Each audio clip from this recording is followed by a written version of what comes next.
श्रीमद् राजचंद्र द्वारा रचित आत्मसिद्धि शास्त्र में तीसरी गाथा पर चर्चा चल रही है।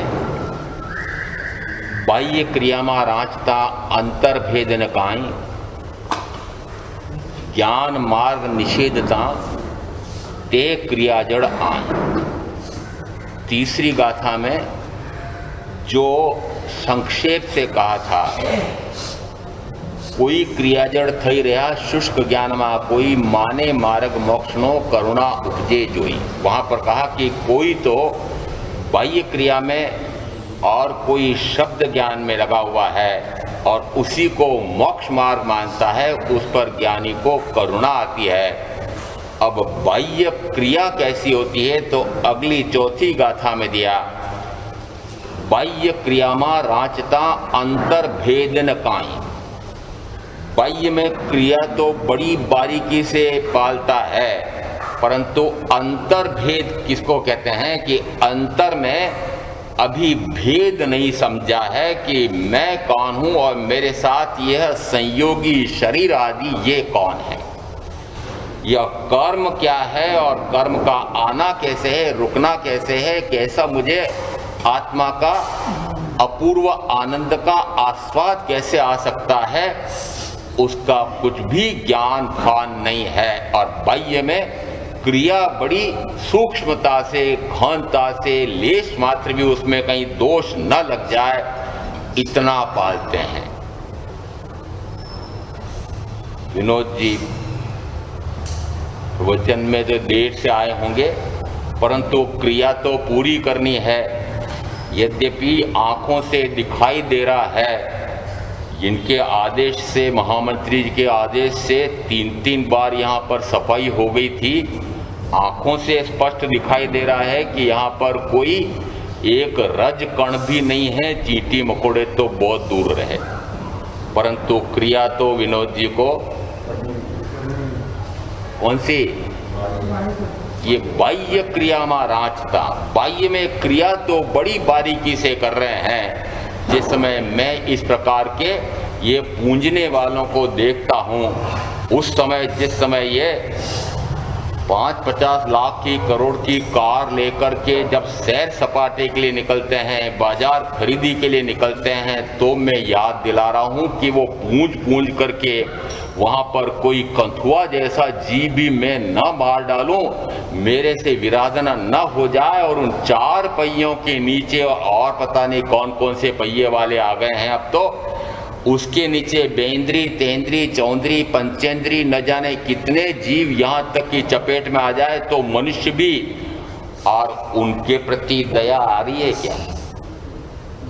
बाह्य क्रिया में यहाँ तो बड़ा ध्यान रखते हैं, और जहाँ बड़े बड़े कल कारखाने लगे हुए हैं और वहाँ पर न जाने असंख्य जीवों की, यदि पृथ्वी, पानी, अग्निवायु, वनस्पति ऐसे स्थावर कायों का लेखा लें तो हो सकता है लेखा हो ही नहीं सके।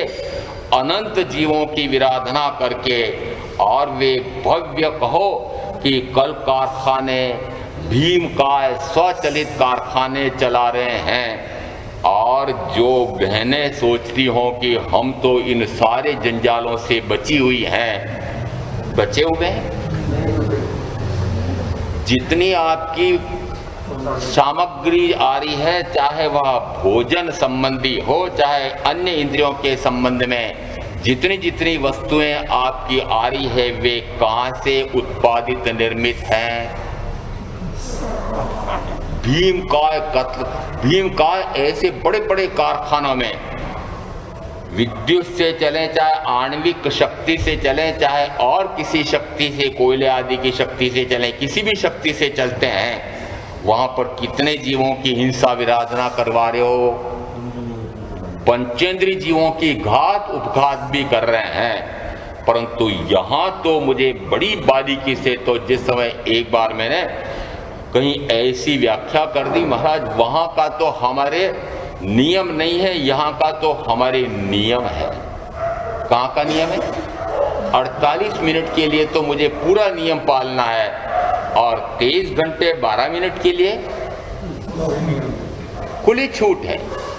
वहां तो चाहे कितनी ही जीवों की विराधना चल रही हो, चाहे कितना ही पापाचरण कर रहे हो, वहां चाहे हिंसा ही नहीं, झूठ चोरी चल रही हो, परिग्रह में महापरिग्रही हो जाना चाहते हैं, आरंभ में महाआरंभी हो जाना चाहते हैं, और उसके बाद फिर कषाय क्रोध मान माया लोभ कैसे चल रहे हैं, और इंद्रिय विषयों की आसक्ति कितनी है, उसमें मोह ममता कितनी है, धन की तृष्णा कितनी है, मूर्छा कितनी है उस परिग्रह में, ये सारे तो दिखाई नहीं देते हैं। और मात्र क्या दिखाई दिया कि आपकी वह जड़ क्रिया तो सामायिक ग्रहण करते समय, पारते समय पूरी होनी चाहिए, प्रतिक्रमण करने समय पूरी होनी चाहिए, वो जड़ क्रिया। क्यों कहा जड़ क्रिया?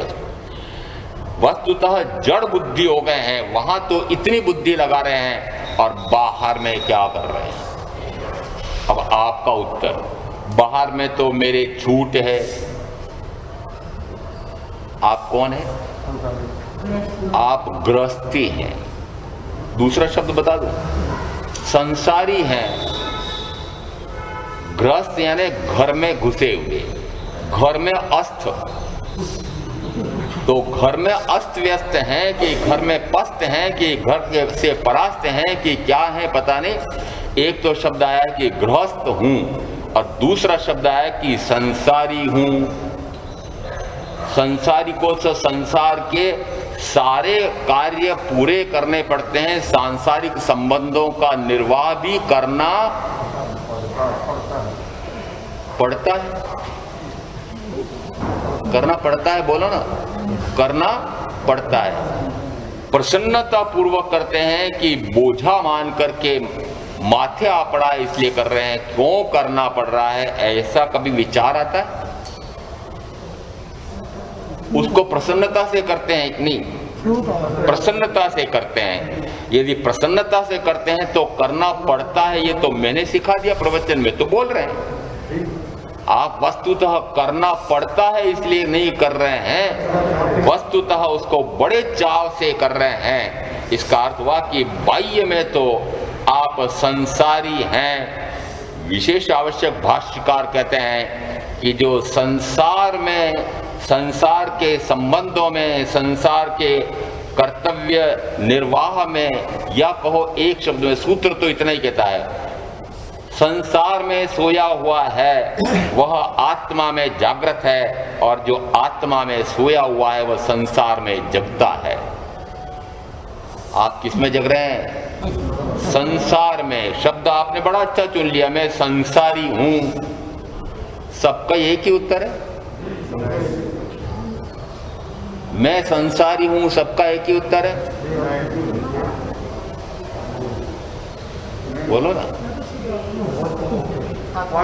अरे कोई तो बोलो कि मैं संसारी नहीं हूं। जिस समय अंतर्दशांक सूत्र में प्रति वर्ष सुनते हैं, और करीब करीब जो जितने वर्ष से सुन रहे हैं उन्होंने न जाने कितनी बार सुना है। जिस समय सुदर्शन श्रावक परिचय देते हैं अर्जुन वाली को, उस समय क्या बोलते हैं? मैं जीवा जीव का जानकार भगवान महावीर का श्रवणोपासक हूं।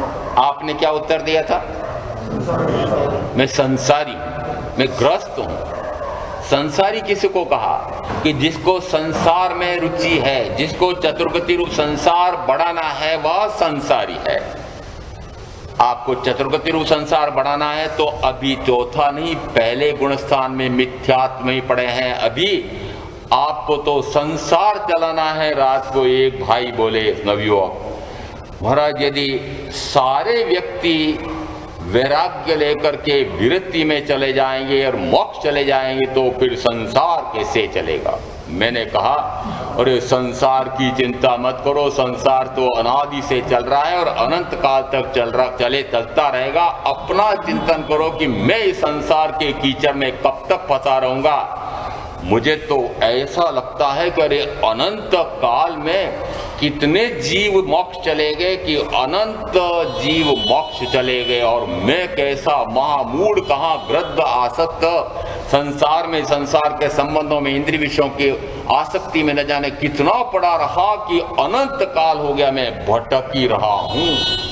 सोचो कि अनंत जीव मोक्ष चले गए, कितने? फिर षष्ठी खाली हो गई होगी। जो नवयुग कहते हैं, जो आप कहते हैं यदि साक्षात तीर्थंकर महावीर सर्वज्ञ सर्वदर्शी हैं, उनकी वाणी में कोई कमी नहीं है, क्योंकि सर्वज्ञ सर्वदर्शी है, इसलिए वे पूर्ण ज्ञानी है, पूर्ण वीतरागी, परम वीतरागी हैं। उनकी वाणी में कोई कमी है? और मैं आपको एक ऐसा शिक्षक बताता हूं कि जिसके 99% बच्चे तो अनुत्तीर्ण हो जाते हैं और 1% बच्चे भी थोड़ा सा समझते हैं, उसमें भी समझने वाले और थोड़ा सा और श्रद्धान करते हैं, उसमें से और थोड़े से ऐसे हैं कि जो उसमें पराक्रम फोड़ते हैं। बताओ वह शिक्षक सही है? 99% उसके बच्चे अनुत्तीर्ण हो रहे हैं। पढ़ाने वाला सही है? सही है, 99% अनुत्तीर्ण हो रहे हैं। ये समूह चरण में लाखों नर नारी जा रहे हैं। 30 वर्ष तक भगवान महावीर ने भी उपदेश दिया, सृष्टि खाली हो गई होगी उस समय। सबको वैराग्य आ गया था क्या? यदि किसी को आया हो सम्यक्त्व, तब भी क्या सभी ने विरति ले ली? क्या सभी ने देशतः विरति ले ली कि नहीं? इसका अर्थ है कि यदि ऐसे तीर्थंकर कितने हो गए कि अनंत तीर्थंकर हो गए, तब भी यह सृष्टि चल रही है, तो ये जो आपका कहना है कि यदि सारे वीतराग संयम में चले जाएंगे, वैराग्य में चले जाएंगे, संसार से उन्मुख हो जाएंगे, तो संसार से परांगमुख हो जाएंगे, तो सृष्टि कैसे चलेगी? अरे आप उसकी चिंता कर रही, बहुत अनंत जीव हैं इस सृष्टि में, और आप चले जाओगे तो दूसरे पैदा हो जाएंगे अन्य गतियों से आकर के मनुष्य गति में। तो ये गति तो कभी खाली होने वाली नहीं है। आपको यदि अपनी चिंता हो, चिंतन हो, तो अपना सुधार लो। और जो ऐसा कहते हैं कि मैं संसारी हूं, चौथे गुण स्थान से लगा करके शेष सारे असंसारी हैं। संसार परित्य हो गया है।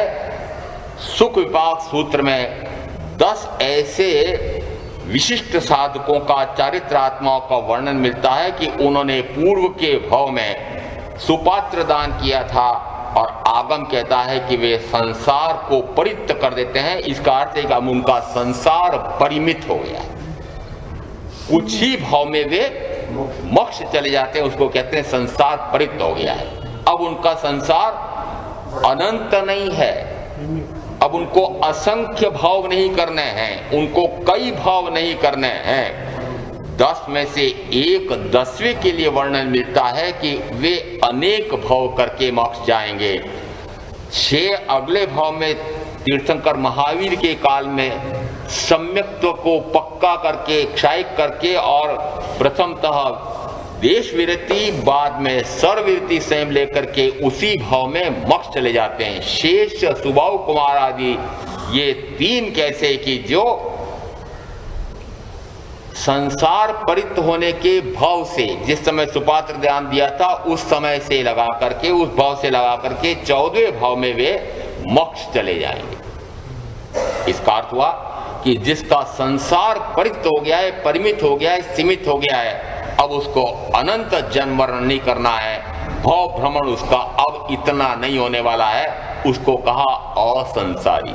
आपको तो अभी बहुत भाव भ्रमण करना है ना, अभी थोड़ा मजा कम आया है, नरकों में डंडे कब खाए हैं, 3 इंच में बन करके भूख प्यास कम सही है, वहां जाकर के फिर आपको वही हवा खानी है।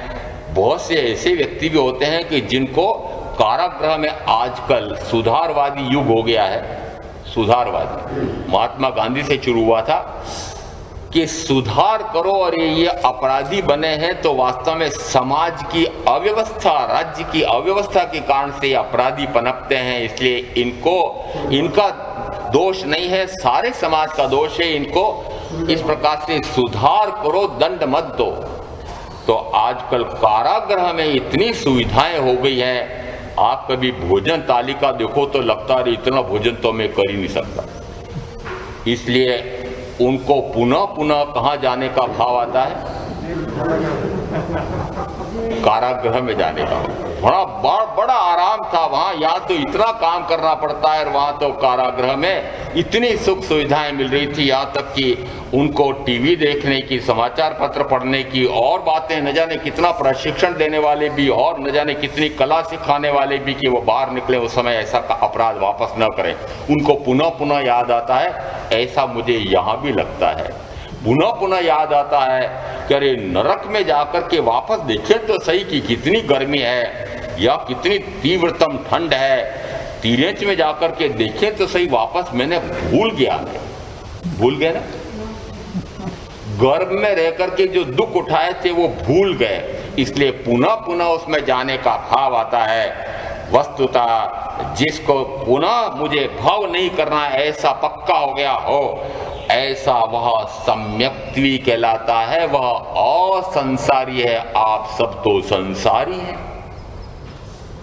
क्या दो धिक्कार। संसारी क्या कहलाता है? धिक्कार का पात्र है कि चतुर्गति रूप संसार बढ़ा रहा है निरंतर। मैं भगवान महावीर का श्रवणोपासक हूं, ऐसा गर्व से नहीं कह सकते कि मैं भगवान महावीर के श्रवणोपासी का जीवाजीव की जानकार। गृहस्थ हैं, संसारी हैं, ये कैसे उत्तर है? और यदि भगवान महावीर के उपासक हैं तो जैसा महावीर ने उपासना में जो किया है उस प्रकार का मैं भी करूं, ऐसा मेरा संकल्प होता है तो कहा जाता है वह श्रवणोपासक है, वह श्रवणोपासिका है, वह श्रमण है, वह श्रमणी है। इसका अर्थ हुआ कि मात्र बाह्य में यदि वह क्रिया ही करता रहता है, उस क्रिया में ही उसकी रुचि है और अंतर भेद न काएं। अंतर भेद का क्या अर्थ? कि अंतर में तो कोई विचारणा स्फुरित हुई नहीं। अंतर में कौन सी विचारणा? कि मैं वस्तुतः यह सड़ने गलने नष्ट होने वाला वर्ण गंधरस स्पर्श का मिट्टी का पुतला मैं नहीं हूं, मैं इससे पूर्णतः भिन्न हूं। इस मिट्टी के पुतले से मैं भिन्न हूं, ऐसा अंतर्भेद। ये अंतर्भेद कब होता है? जिस समय उसको क्षयक्षमिक लब्धि प्राप्त होती है, उसके बाद वह उपशम लब्धि प्राप्त करता है, फिर प्रायोग्य लब्धि में जाता है।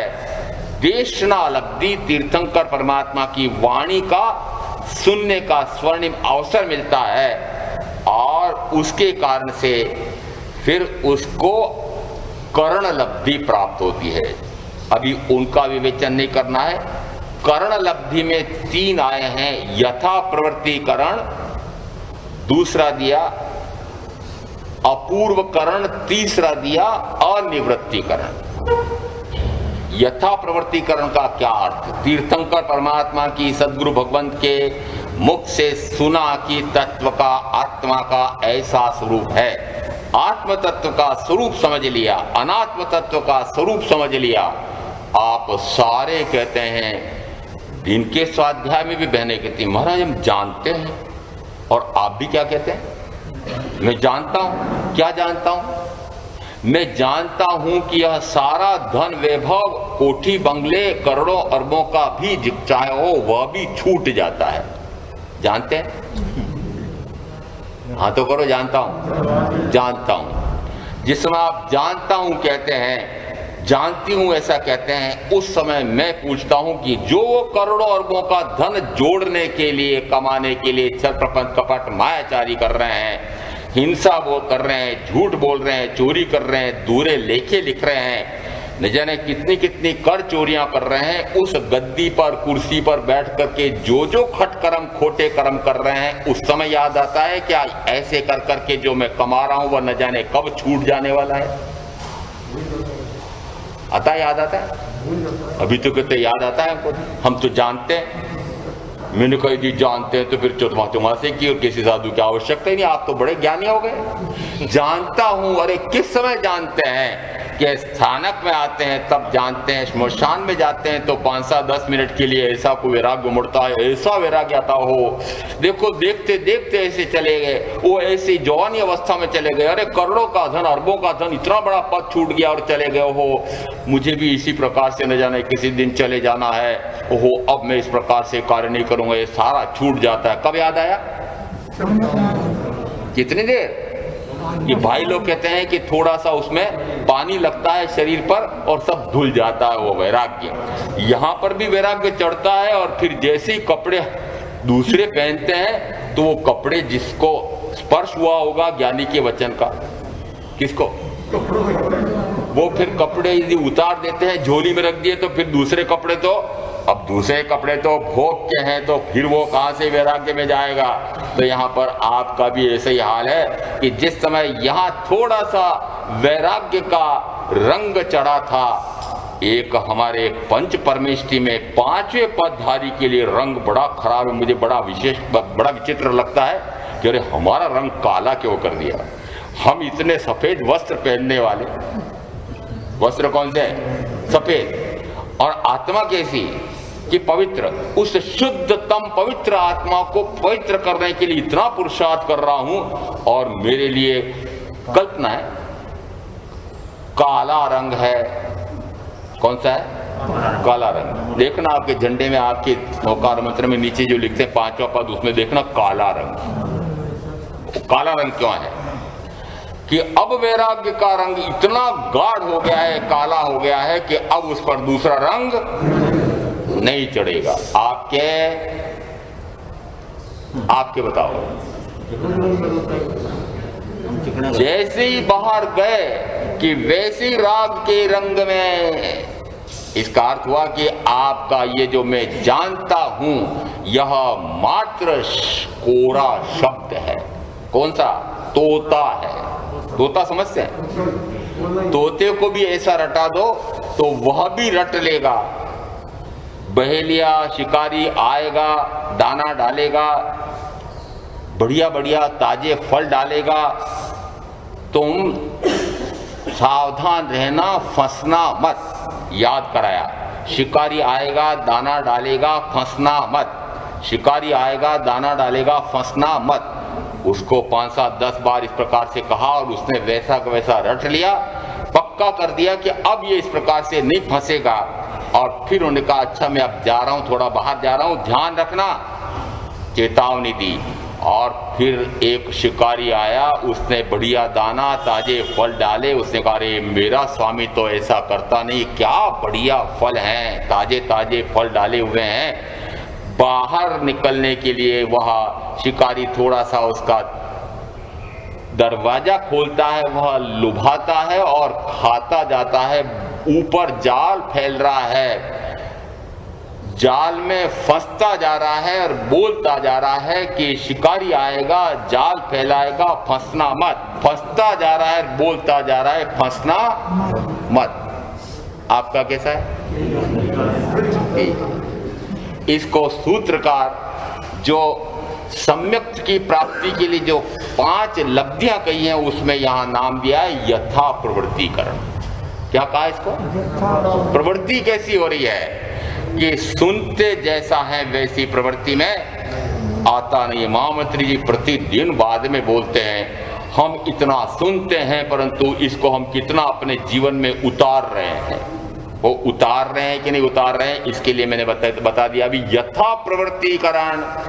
और कहा जाता है कि यह जीव यथा प्रवृत्तिकरण तक तो असंख्य बार, अनंत बार आ जाता है और बाद में एक राग द्वेष नाम की ऐसी निविड़ ग्रंथि, शब्द दिया उसमें निविड़, कड़ी गांठ आ जाती है। उदाहरण देने के लिए अब तो उदाहरण बड़े पुराने हो गए हैं, परंतु गन्ना छीलते छीलते जब गांठ आ जाती है तो वो छिली नहीं जाती है, दांत टूट जाते हैं। ऐसी निविड़ गांठ राग द्वेष की टूटती नहीं है। जिस समय ऐसा निविड़ गांठ का टूटने का नहीं होता है तो वह वापस लौट जाता है। चलो जो चल रहा है वह चलने दो, जो चल रहा है वो चलने दो, उसको कहते हैं यथा प्रवृत्तिकरण। जिस समय उसे लगता है कि कब तक ऐसा ही करता रहूंगा, और जिस समय वह इतना पुरुषार्थ करता है कि राग द्वेष आदि की ग्रंथि निविड़ गांठ को तोड़ करके आत्मा के अपूर्व आनंद में, आस्वाद में लीन हो जाता है, उसको नाम दिया अपूर्वकरण। यह अपूर्वकरण कब हो रहा है? यह अपूर्वकरण हो रहा है, ग्रंथि भेद कब हो रहा है, अपूर्वकरण कब हो रहा है? तो कहा चौथे गुण स्थान पर आने के पहले। रागद्वेष कब, रागद्वेष की ग्रंथि का छेदन भेदन कब होना चाहिए?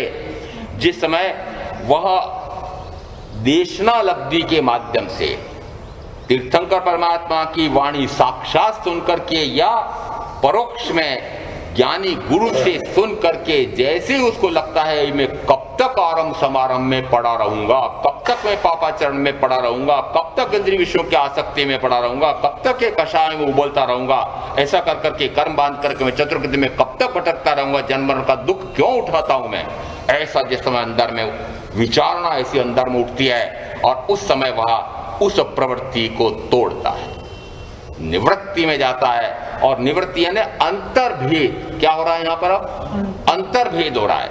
यहाँ वह बाह्य से कहो तो राग द्वेषादि ग्रंथि का भेदन कर रहा है, चक्रव्यूह का भेदन कर रहा है। चक्रव्यूह कौन सा? चतुर्गति रूप चक्रव्यूह, चारों गतियों में निरंतर भ्रमण चल रहा है।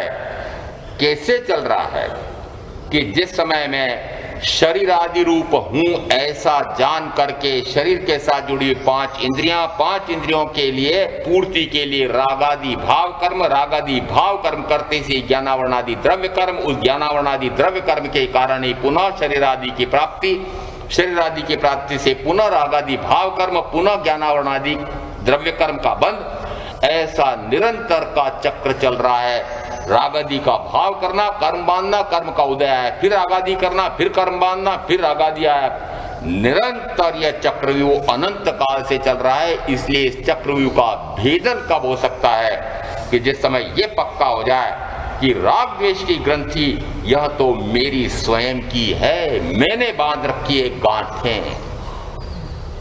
गांठें। सुरेश जी, गांठें समझ में आ रही है? गांठें समझ में आती हो तो समझ लो गांठें आपको बहुत समझ में आती हैं। पहले किसान जिस समय खलियान से अपना अनाज समेट के लाता था तो वो गांठें बांध के लाता था। आप भी जब दुकान से आते थे पहले, उस समय वो धन की गांठें बांध करके आते थे। अरे वे धन की गांठें, वे वैर की गांठें हैं। कौन सी गांठें? धन की गांठों के स्थान पर जो वैर की गांठें बांध रहे हैं, राग द्वेष की गांठें बांध रहे हैं, तो समझो कि अभी गर्त में जाने का ही कार्य कर रहे हैं। अंतर्भेद हुआ नहीं है। बाह्य में चाहे कितनी क्रिया तप की करो, त्याग की करो, प्रत्याख्यान की करो, कितनी बारीकी से कर लो, ये चाहे सामायिक की, चाहे प्रतिक्रमण की, चाहे पाठ, नवकार मंत्र का पाठ की, न जाने कौन कौन सी क्रिया अनुष्ठान कर रहे हैं, परंतु अंतर भेद न कान। अंतर में आत्मा और परमात्मा के स्वरूप को जान करके आत्मा और शरीर का भेद नहीं किया है, जड़ और चेतन की भिन्नता नहीं जानी है, जीव और अजीव की भिन्नता का ज्ञान और भान नहीं हुआ है, उसको कहा अंतर भेद न कान। अंतर में अभी भेद नहीं हुआ है। अंतर में क्या आपने हेय को समझ लिया, क्या उपादेय को समझ लिया, करने योग्य क्या है और छोड़ने योग्य क्या है। जो अभी कर रहे हैं, जो अभी कर रहे हैं, जरा लिखा लेना, जो अभी कर रहे हैं वह सारा हेय है। अरे नई पीढ़ी वाले फट से प्रश्न करते हैं, आप तो मौन सुन लेते हैं। तिहत्ती वो कहते हैं कि जो कर रहे हैं यदि हम करना बंद कर देंगे तो हमारे माथे जो दायित्व है उसका क्या होगा। बड़ी चिंता है उनको दायित्व की। एक शब्द दिया मुझे, मेरठ में मिला था शब्द फर्ज, दूसरा शब्द मिला कर्तव्य, तीसरा मिला उत्तरदायित्व, चौथा मिला यह तो करना पड़ता है। ये सारे शब्द मैं आपसे पूछता हूं कि आपको ये सारे फर्ज और कर्तव्य और दायित्व किसने दिए? महावीर ने? महावीर ने दिए क्या? जिस समय एवंता मुनिवर कहो या जमाली पुत्र कहो, जम्मू कुमार भी गिन लो चाहो, कि जिस समय माता पिता कहते हैं कि हम वृद्ध हो जाएं उस समय तुम संयम लेना, अभी तो तुम भोग भोगो, अभी तुम संतान उत्पन्न करो, संसार चलाओ, हम बूढ़े हो जाएं सेवा करना और फिर दीक्षा लेना। कहा था माता पिता ने, क्या कहा था? जो भी वैरागी भाई या बहन माता पिता के सामने आज्ञा लेने जाते हैं तो क्या कहते हैं? यही कहते हैं। जिस समय वे माता पिता की सेवा को छोड़ करके और महावीर के पास गए थे कि भगवान मैं संयम लेना चाहता हूं। भगवान महावीर ने कहा नहीं, पहले अपना उत्तरदायित्व पूरा करो। कहा था ना, यदि शादी की है तो पत्नी को छोड़कर कैसे आ रहे हो, बच्चे पैदा किए तो बच्चों को छोड़कर कैसे आ रहे हो, माता पिता की सेवा छोड़कर कैसे आ रहे हो, अभी संसार बसाया है तो संसार को चलाओ पहले। कहा था हमारा महावीर ने, कहा था क्या? बड़े बहाने बनाते हैं। मैं तो आजकल सूची बना रहा हूं, मैं आज 5-6 दिन से सूची बना रहा हूं, एक पूरा लेखन करने वाला हूं मैं कि आपके बहाने कितने हैं। मैं सारी सूची बना रहा हूं कि कितने बहाने बनाते हैं, परंतु आपके बहाने जो जो आप बनाते हैं और जो बहाने बनाने वाले नहीं आ रहे उनको भी संदेश पहुंचा देना। मैं पहुंचाने वाला हूं कि जितने जितने आप बहाने बना रहे हैं वे सारे बहाने जब काल चंद आकर के खड़ा होगा तब बता देना। किसको? मैं तो भोला भाला मान लेता हूँ, चलो भाई ये जॉब कर रही है, ये भी बीमार रहती है, ये इसके अभी बच्चों का टिफिन बनाना है, इसको भी बड़ों का नाश्ता बनाना है, इसको अभी यौवन अवस्था है, भोगना है, इनको भी कमाने जाना है, हमारा नवयुग है, हम तो अभी कमाने का समय है। ये सारे मैं तो मान लेता हूँ, चलो ठीक है। वो कालचंद को बताना टाइम नहीं है कि भाई अभी मुझे इतने इतने काम है, ये सारे काम पहले मैं कर लूं और हे कालचंद फिर तेरे साथ चलूंगा। कालचंद समझ गए? समझ गए? अरे उससे बड़े सजग रहना है। वो कालचंद न जाने कब आ धमकता है, वो उसकी समय उस तब की तब देखी जाएगी महाराज। हमारे पंकज भाई रात को बोले महाराज तब की तब देखी जाएगी।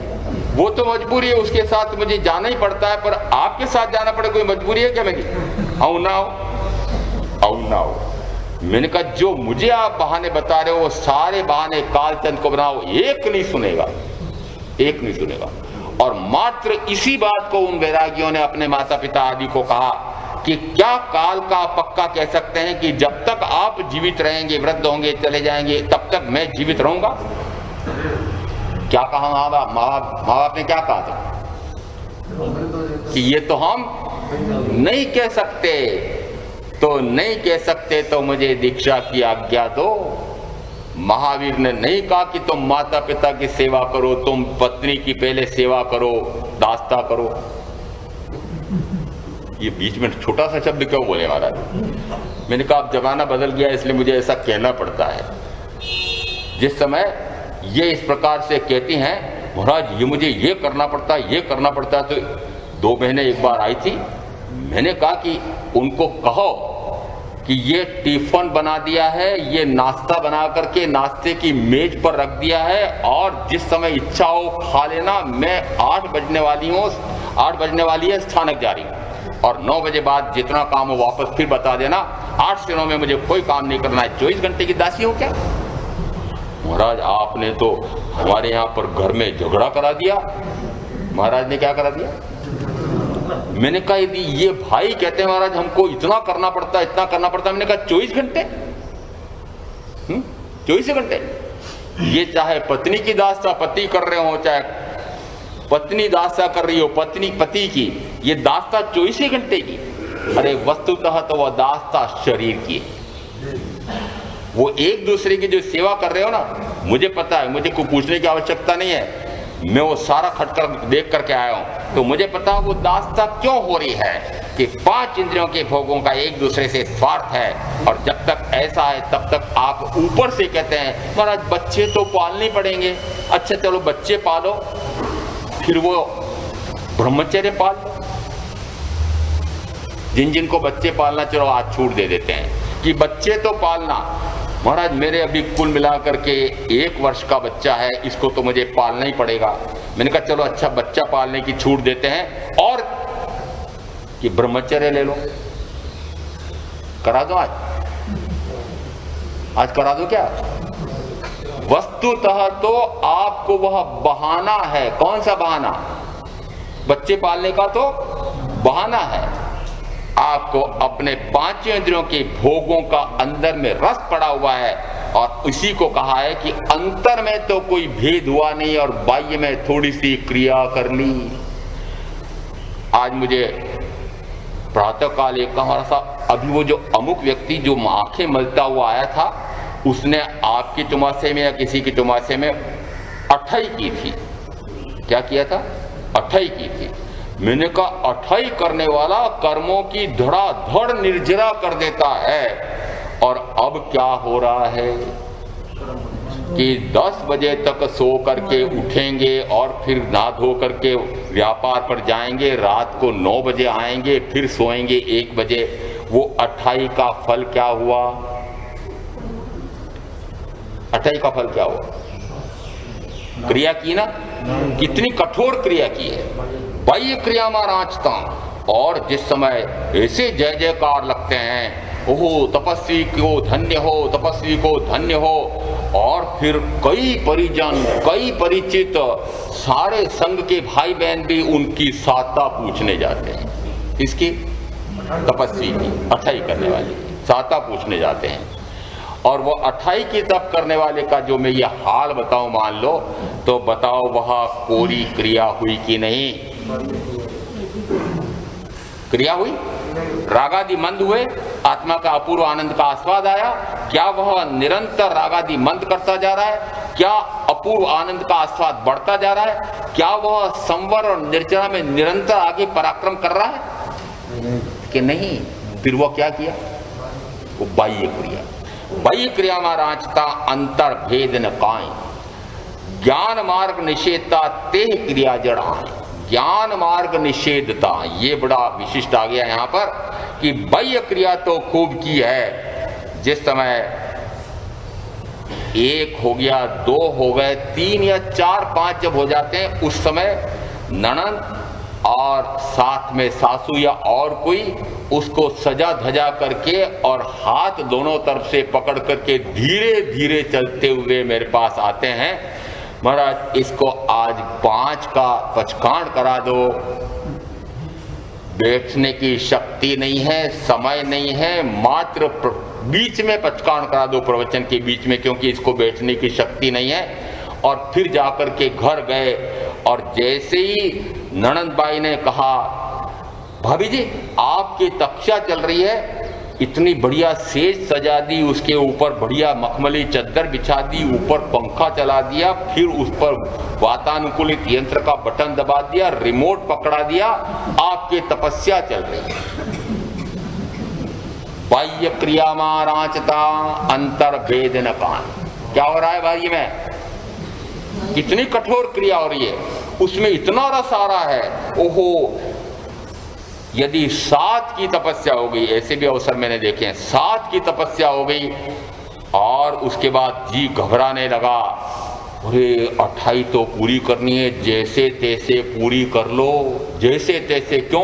क्योंकि हमने कितने लोगों को निमंत्रण दे रखा है, 28 के दिन प्रीति भोज का निमंत्रण दे रखा है, प्रीति भोज की तैयारी कर रखी है, और कम से कम 28 तो पूरी कर लो। बताओ अब क्या हो रहा है? ज्ञान दर्शन चारित्र तप की आराधना हो रही है क्या? परंतु आपने समझ लिया कि तप से निर्जरा क्रिया होती है। कौन सी क्रिया? तप की क्रिया से धड़ाधड़ कर्मों की निर्जरा हो जाती है। क्या निर्जरा हो रही है? क्या आश्रबंद हो रहा है? और समझा क्या? हमारे सत्यप्रकाश जी बहुत लड़ते हैं मुझसे, महाराज आप एकदम से काट देते हो, एकदम से काट देते हो, ये तपस्या करने की कोई काम की तपस्या नहीं है। महाराज ये करके आप तो जो करते होंगे वो नहीं करने दोगे, और सारे साधु साधु तो बार बार ऐसी प्रेरणा करते हो, आप कितने विचित्र हो। विचित्र? मुझे क्या कहते हैं? विचित्र हो। मैंने कहा कि यदि मैं कहूं कि भाई ये तपस्या की है, वो बहुत अच्छी की है, वस्तुतः क्या मैं मात्र कोरी क्रिया का अनुमोदन नहीं कर रहा हूं, ज्ञान दर्शन चारित्र रूप मोक्ष मार्ग के आराधक की प्रशंसा हो रही है क्या? प्रोत्साहन हो रहा है क्या कि नहीं?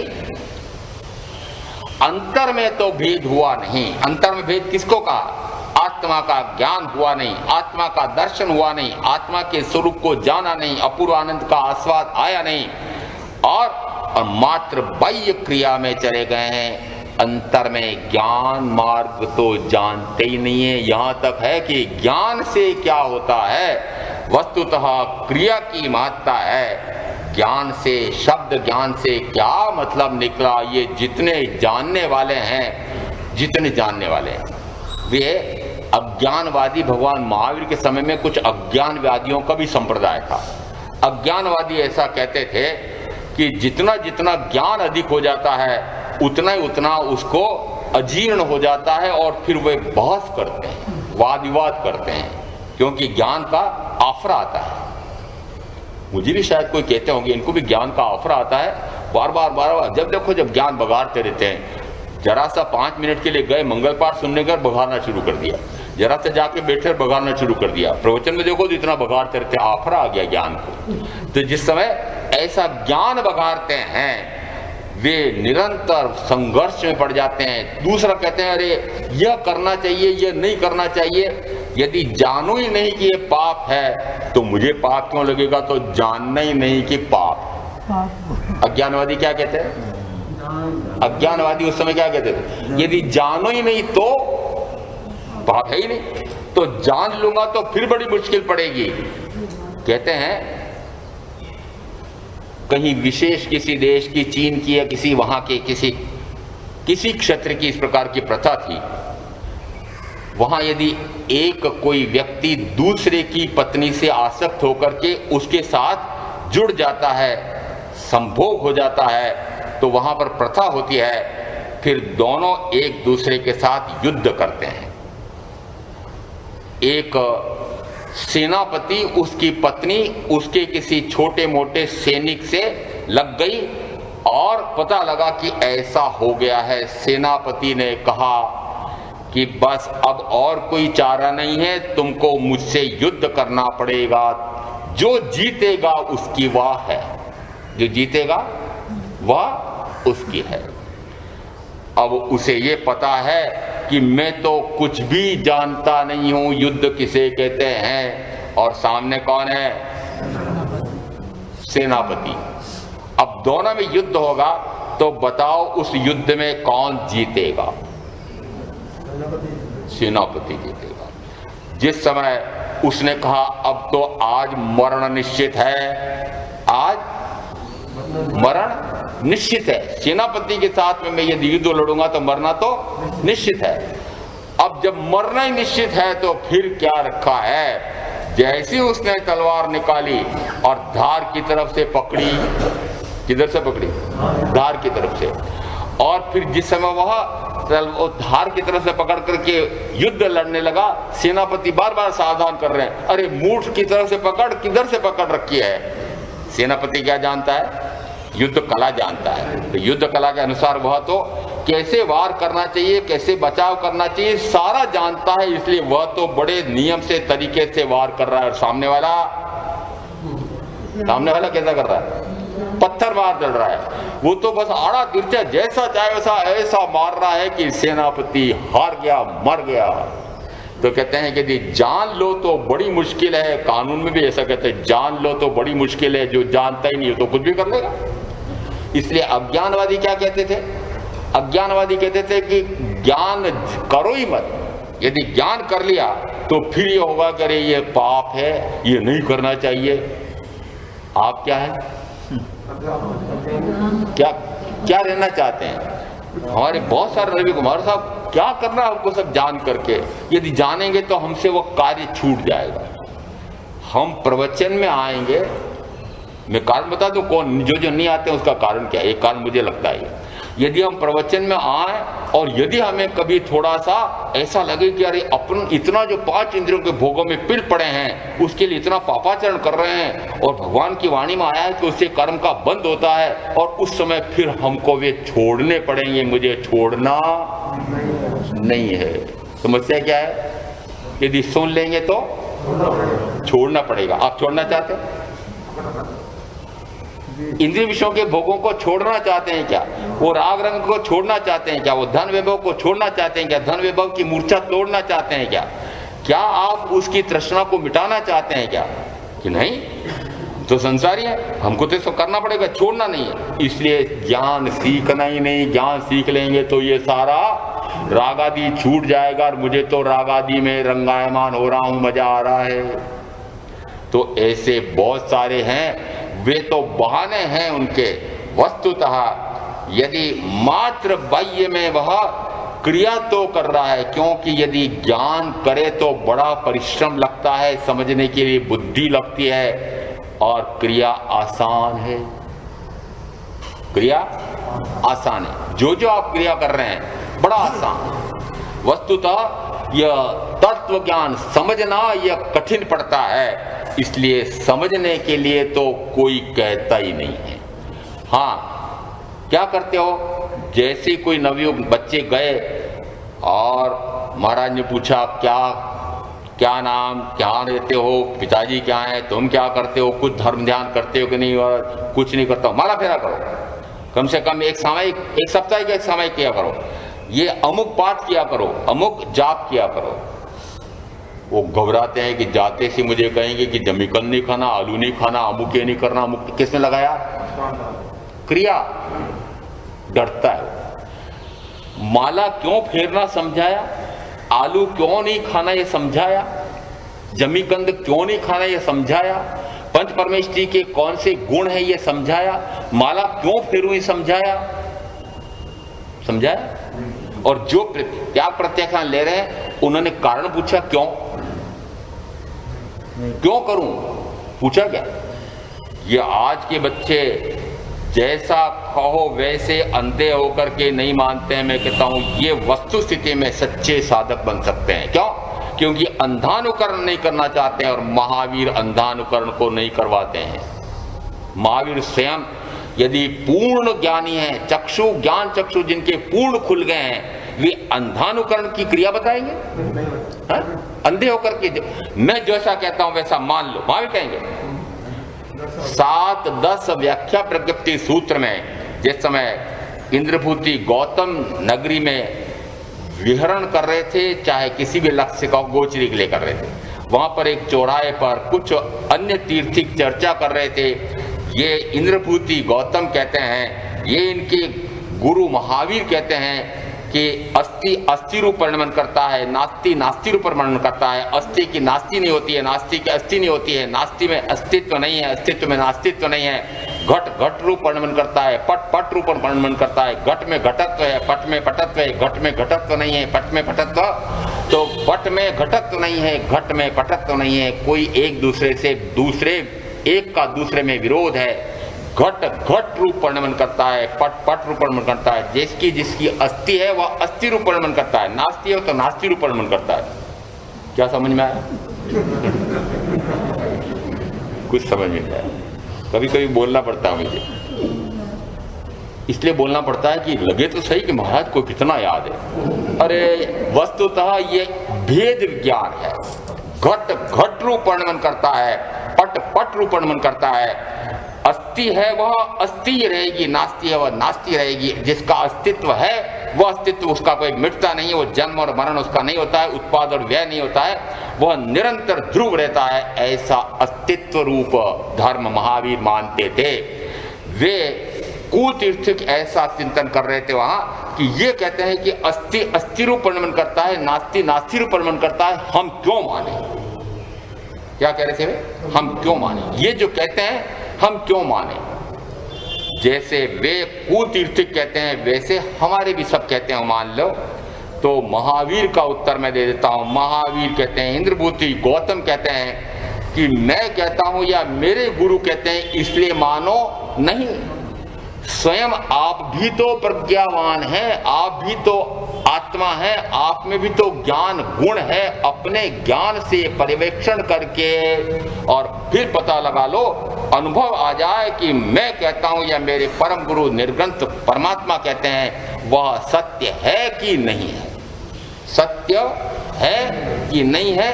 स्वयं परीक्षण करो और परीक्षण करके आपको अनुभव में आ जाए कि वस्तुतः महावीर कहते हैं वह सत्य है, तो महावीर की बात मानना, नहीं तो मत मानना। महावीर थोपते नहीं है, महावीर थोपते नहीं है। और मैं आता है कोई तो थोपता हूं, मैं तो थोपता ही नहीं, किसी को कहता नहीं ये करो ये मत करो, मैं तो कहता हूं कुछ मत करो, वो आगे का विषय है अभी। परंतु यहां तक कहता हूं, मेरे पास परसों एक ऐसा जोड़ा आया था, हमारे पास तो कोई समय नहीं है कि ये करे ये करो, अभी जवानी है और न जाने कितने कितने खटकर्म हमारे पीछे लगे हुए हैं। ये मेरे मम्मी पापा जाते हैं वो करते हैं, वो धर्म ध्यान दादा दादी जी खूब लगे हुए हैं।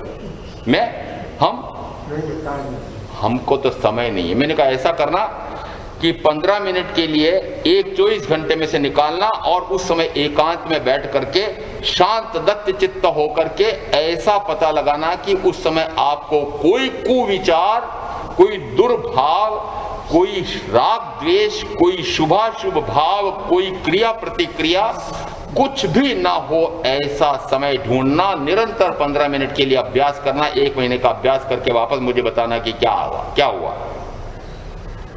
क्या कहा मैंने? कुछ मत करना। क्या कहा?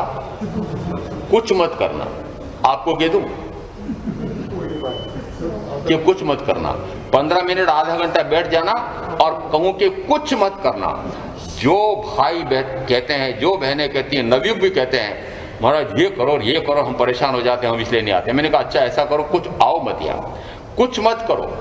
घर बैठ करके 15 मिनट आधा घंटे के लिए ऐसा पता लगाओ कि उस समय आपके कोई भी दुर्विचार नहीं आ रहे हैं, कोई भी शुभ भी नहीं आ रहा है, अशुभ भी नहीं आ रहा है। महावीर कहां ले जा रहे हैं? अक्रिया में ले जा रहे हैं।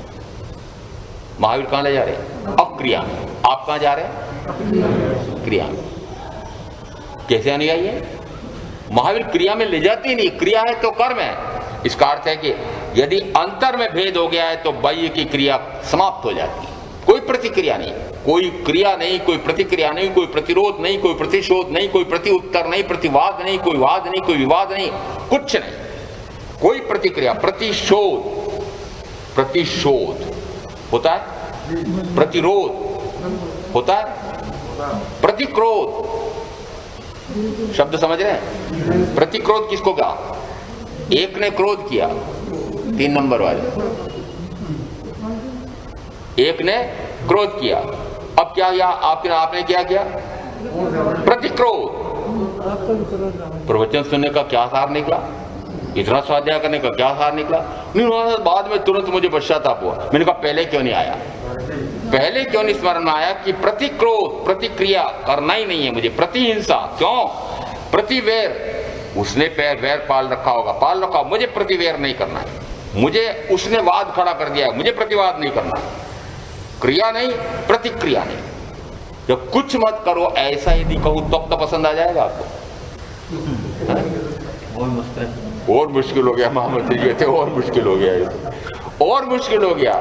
यदि एकांत में आपको 24 घंटे के लिए, कुछ दिनों के लिए कारागृह में रख दिया जाए और एक छोटे से दरवाजे से आपको भोजन पानी दे दिया जाए और उसी में सारी व्यवस्था निवृत्ति आदि की हो, आप बताओ कितने घंटे तक उसमें रह सकते हैं? बाल गंगाधर हो या पता नहीं कौन ऐसे स्वतंत्रता संग्राम सेनानी एक हुए थे, उनको इसी प्रकार से अंग्रेजों ने जेल में डाल दिया था, कारागृह में ठूंस दिया और उस समय उन्होंने गीता का रहस्य नाम का ऐसा उत्कृष्ट ग्रंथ लिख दिया। गीता रहस्य कब? एकांत कारागृह में। बोले बहुत अच्छा अवसर मिला साधना का आपको। यदि एकांत मिल जाए तो वो पसंद आएगा। ढूंढते हैं साथी ढूंढते हैं, क्योंकि क्रिया कैसे होगी? मात्र अंतर्भेद जब होगा तो अंतर्भेद कैसा होगा कि मैं मात्र शुद्ध आत्मा हूं, शेष सारे पर हैं, पराये हैं। ये अंतर्भेद यदि हो जाएगा तो बाह्य में कोरी क्रिया नहीं रहेगी, बाह्य में कोरा शब्द नहीं रहेगा। फिर वह ज्ञान, दर्शन, चारित्र, तप रूप मोक्ष का सर्वांगीण एक मार्ग बनेगा। एकाकी नहीं, कोरी क्रिया नहीं, कोरा शब्द नहीं। मात्र प्रथमतः आत्मश्रद्धान आत्मज्ञान हो तो बाह्य में जो जितना पड़ा है वह सारा सम्यक हो जाएगा, सम्यक ज्ञान कहलाएगा। बाहर में जितनी क्रिया हो रही है वह सारी क्रिया सुचारित्र, सम्यक चारित्र रूप में बदल जाएगी। परंतु यदि अंतर्भेद नहीं हुआ है तो वह बाह्य में क्रिया कोरी है। अंतर्भेद नहीं हुआ है, आत्मा और शरीर का भेद, जीवाजीव का भेद विज्ञान नहीं हुआ है, तो बाह्य में जितना शब्द पढ़ लिया, चाहे पूर्वों तक का ज्ञान कर लिया, वह शब्द ज्ञान कोरा रह जाएगा। इसलिए यहाँ कहा कि अंतर्भेद करो सबसे पहले और उसके बाद आगे बढ़ो। ऐसा तत्व का स्वरूप समझ करके मैं आप जो साधना करेंगे उनका अवश्य कल्याण होगा।